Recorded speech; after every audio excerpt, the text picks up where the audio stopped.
সকালে শুভেচ্ছা জানিয়ে তোমাদের অনেক অনেক স্বাগত জানাই আমার চ্যানেলে। এখন থেকে আমি আমার ব্লগটা শুরু করলাম। আজকে মে মাসের 8 তারিখ। এখন চা খাবো। চা কাপে ঢেলে রেখেছি, ভাতও বসিয়ে দিয়েছি, হাঁড়ি বসিয়ে দিয়েছি। এখনও চাল দেওয়া হয়নি। এই দেখো চাল জলের মধ্যে ভিজিয়ে রেখেছি। এই চাল ধোয়া জলটা ফেলবো না, চালটা ভিজিয়ে রেখেছিলাম। সেই চাল ধোয়া জল গাছের গোড়ায় দিলাম। ইউটিউবে দেখেছি যে চাল ধোয়া জল, ডাল ধোয়া জল দিলে গাছের পক্ষে উপকারী। চালটা হাঁড়িতে দিয়ে দিয়েছি। এবার কড়াইতে জল গরম করতে দিয়েছি। মুসুর ডালটাও জলে ভিজিয়ে রাখলাম। এবার ভালো করে কচলে ধুয়ে এইটা আবার গাছের গোড়ায় দিয়ে দেবো। ডাল ভিজিয়ে রেখেছি, এর থেকে যেটা বেরোবে ধুয়ে গাছের গোড়ায় দিয়ে দেবো। আর যে জল গরম হচ্ছে, সব গাছের গোড়াগুলো ভেজা দেখো এখন দিলাম। এই ফুলটা দেখেছো কি সুন্দর, এরকম লাল আছে। এবার এটা কমলা। এই যে লালটা এখনো ফোটেনি, এরকম কুড়িও দেখা যাচ্ছে না। চলো এবার চাটা খেয়ে নিই।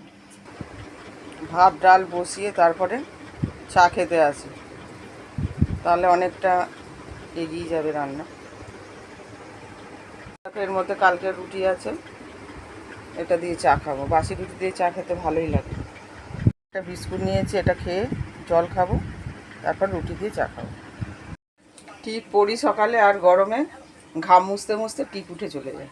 আবার কারেন্ট চলে গেছিলো, আধ ঘন্টার উপর। কারেন্ট চলে এসছে। এবার রান্না চলছে এখনও।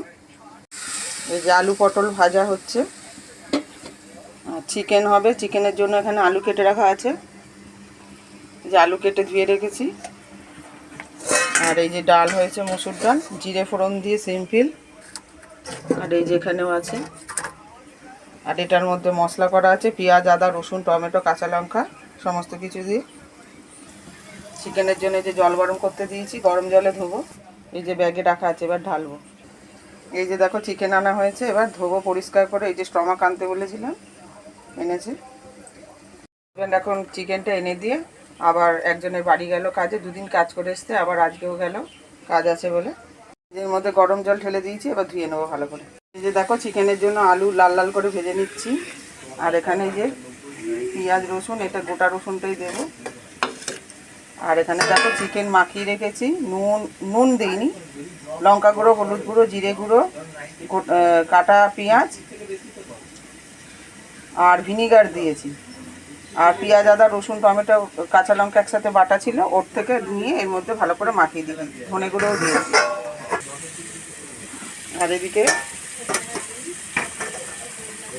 বড় ছেলের জন্য ডিম সিদ্ধ হচ্ছে, চিকেন খায় না তাই।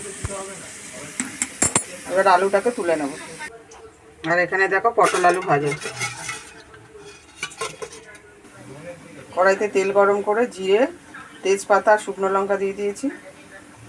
একটু ভাজা ভাজা হলে এবার পেঁয়াজটা দিয়ে দেবো। দেখো বাটা মশলা দিয়ে, গুঁড়ো মশলাও দিয়েছি, জিরে গুঁড়ো, হলুদ গুঁড়ো, লঙ্কা গুঁড়ো, ধনে গুঁড়ো, সমস্ত কিছু দিয়ে ভালো করে কষিয়ে নিয়েছি। এবার ম্যারিনেট করা মাংসটা এর মধ্যে দিয়ে দেবো, ভালো করে কষিয়ে নেব। চিকেন আর ভাজা আলু একসাথেই দিয়ে দিলাম, লবণ দিয়েছি, একটু ভাজা মশলাও দিয়ে দিয়েছি। দিয়ে এটাকে ভালো করে কষাবো ধিমে আঁচে দিয়ে। এই যে কমিয়ে দিলাম, চাপা দিয়ে দিলাম। আর এই যে দেখো প্রেসার কুকার বের করে রেখেছি, প্রেসার কুকারে দিয়ে তাড়াতাড়ি। মারাত্মক গরম পড়েছে বন্ধুরা, দেখো চুলগুলো একেবারে কি বাজে অবস্থা হয়ে রয়েছে। কতগুলো বাসন মাজলাম, এখনও বাসন রয়েছে। আবার এখান থেকে বেরোবে, আবার আরও বাসন মাজতে হবে। কটা বাসন মাজলাম, বাসন মেজে একটু হাওয়া খেতে এসেছি, শেষ হয়ে গেল। এবার বাসন মাজবো। এখন কলে ভিজিয়ে দিয়েছি। আর প্রেসার কুকারে রিলিজ হলে তারপর নামাবো তরকারিটা বা চিকেন কষাটা। মানে ঝোলও খুব বেশি ঝোলও নয়, আবার খুব শুকনোও নয়। যেসব বাদ বাকি বাসনগুলো ভিজিয়ে দিয়েছি। আর এখানে কতগুলো মাজা হয়ে গেছে। কারেন্ট চলে গেছে, 10-15 মিনিট হয়ে গেল, দুবার যাওয়া হয়ে গেল কারেন্ট। এত গরমে এত কারেন্ট যায় এখানটায়। এই যে দেখো চিকেনের লাস্ট রূপ। এখন প্রেসার কুকারটা রিলিজ হয়ে গেল, বাটিতে ঢেলে নিয়েছি। প্রেসার কুকারটা আবার কলে ভিজাবো। এই যে দেখো খুব সুন্দর হয়েছে না দেখতে।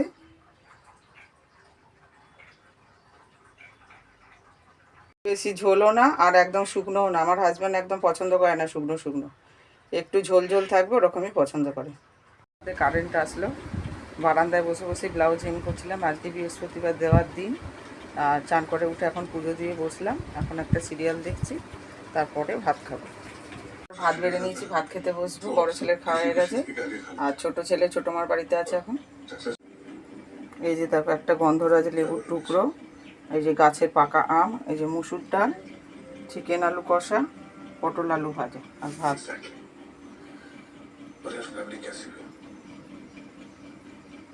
এই যে ব্লাউজ নিয়ে দিতে যাচ্ছি।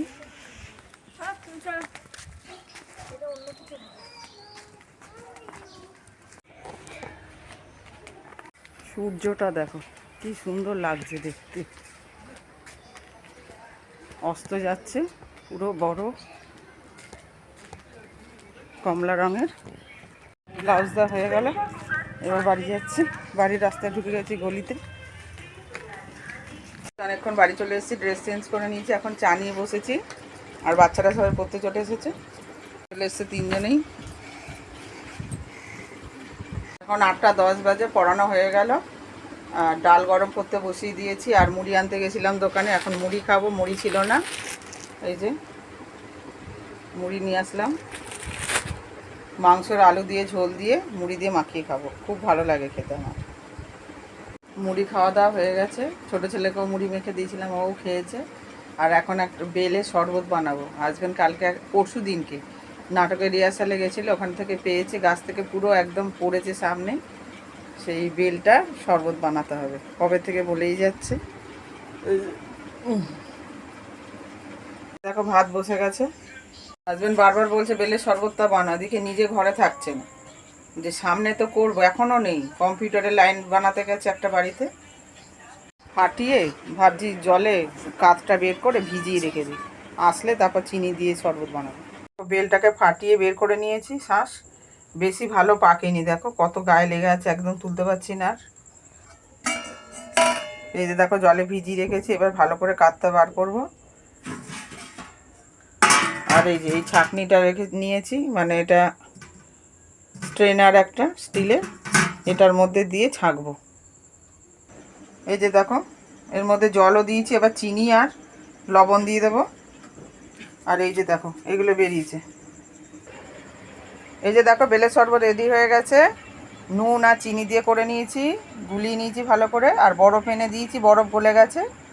আর এই যে গন্ধরাজ লেবু সেন্টের জন্য দেবো একটু, 4 জনের 4 গ্লাস। শরবতটা ভালোই হয়েছে বন্ধুরা, 2 ছেলে খেয়ে বলল। আর গন্ধরাজ লেবুর রস দিলাম, ভালো সেন্ট হয়েছে। বেলের শরবত খাওয়ার অনেক উপকারিতা আছে, পেটের পক্ষে খুবই ভালো, শরীর ঠান্ডাও রাখে। এখন 11টা বাজে, ছেলেকে খাওয়ালাম, খাইয়ে দাইয়ে এখন নিজে খেতে বসেছি। হাজব্যান্ড টিভিতে খবর দেখছে, ফোনে দেখবো। এই যে দেখো আলু পটল ভাজা, চিকেন কষা আর আমের জেলি নিয়েছি। এখন চা খাচ্ছে, বড় ছেলে আর বাবা একসাথে খাবে দুজনে পরে। এখন সবার খাওয়া দাওয়া হয়ে গেছে, এখন রাত 12টা 15 বাজে। এই যে নাইট ড্রেস পরে নিয়েছি। Good night. তোমাদের যদি আজকের ব্লগটা ভালো লেগে থাকে তাহলে লাইক দিও, কমেন্ট করো ও সাবস্ক্রাইব করে পাশে থেকো। তোমরা সকলে ভালো থেকো, সুস্থ থেকো। Tata, bye bye, see you again.